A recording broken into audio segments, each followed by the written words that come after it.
আসসালামু আলাইকুম। গরম দুধের মধ্যে বিস্কুট দিয়ে যে এত মজার একটা রেসিপি তৈরি হবে, এই ভিডিও না দেখলে বুঝতেই পারবেন না। খেতে হবে দুর্দান্ত স্বাদের আর খুবই সহজভাবে বানিয়ে দেখাবো। তাহলে চলুন দেখে নিই। প্রথমে এখানে আমি 2টা বিস্কুটের প্যাকেট নিয়েছি, 10 টাকা দামের। যে কোনো বিস্কুট নিতে পারবেন। এখন আমি এই বিস্কুটের প্যাকেট খুলে নিয়ে নিচ্ছি।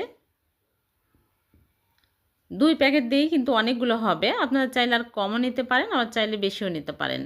এখন এক সাইডে রেখে দিচ্ছি আর এদিকে চুলায় একটা প্যান বসিয়ে দিয়েছি আর দিয়ে দিচ্ছি চিনি। এখানে আমি 1/3 কাপ চিনি দিয়ে দিচ্ছি। দিয়ে নেড়েচেড়ে চিনি গলিয়ে নিব। চিনি গলে যখন এরকম সুন্দর কালার আসবে, সাথে সাথে লিকুইড দুধ দিয়ে দিচ্ছি 1.5 কাপ। দিয়ে নেড়েচেড়ে বলক তুলে নিব। ক্যারামেলের সাথে ভালো করে মিক্স করে নিতে হবে। ভালোভাবে মিশে গেলে আর ভালোভাবে বলক চলে আসলে বিস্কুটগুলো দিয়ে দিচ্ছি।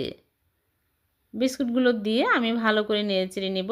আর এর মধ্যে দিয়ে দিচ্ছি সুজি। এখানে আমি কাঁচা সুজি নিয়েছি, 2 টেবিল চামচ দিয়ে দিচ্ছি বাইন্ডিংয়ের জন্য।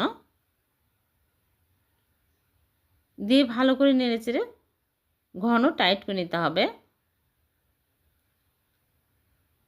এরকম শক্ত হলেই হয়ে যাবে। এখন চুলা থেকে নামিয়ে নিচ্ছে।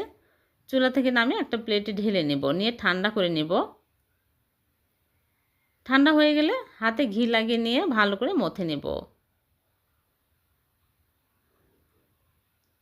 একদম মসৃণ করে মথে নিয়েছি। এখন এরকম করে অল্প অল্প করে নিয়ে চমচমের শেপ দিয়ে নিচ্ছে।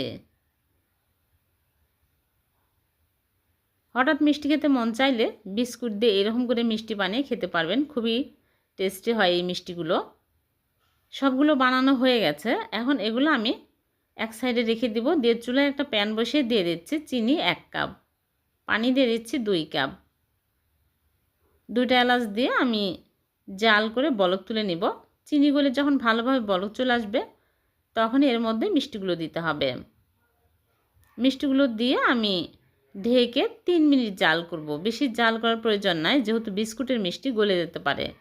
আর মাঝে মাঝে চেক করতে হবে গলে যাচ্ছে কি না। এখানে আমি 3 মিনিট জাল করে নিয়েছি আর হয়েও গেছে। এখন আমি চুলা থেকে নামিয়ে নেব, নিয়ে রেখে দেব 3 ঘন্টা। শিরার মধ্যে 3 ঘন্টা রেখে দিলে মিষ্টিগুলো ভালো হবে। ফিরে আসবো 3 ঘন্টা পর। ফিরে আসলাম 3 ঘন্টা পর। এখন আমি মিষ্টিগুলো শিরার মধ্যে থেকে তুলে নিচ্ছি। দেখুন মিষ্টিগুলো কতটা লোভনীয় হয়েছে দেখতে। খেতেও কিন্তু দারুণ টেস্টি হবে। কম সময়ে ঝটপট মিষ্টি খেতে চাইলে এই মিষ্টি বানিয়ে খেতে পারবেন। এখন আমি মিষ্টিগুলো তুলে তারপরে মাওয়ার মধ্যে কোট করে নিচ্ছি।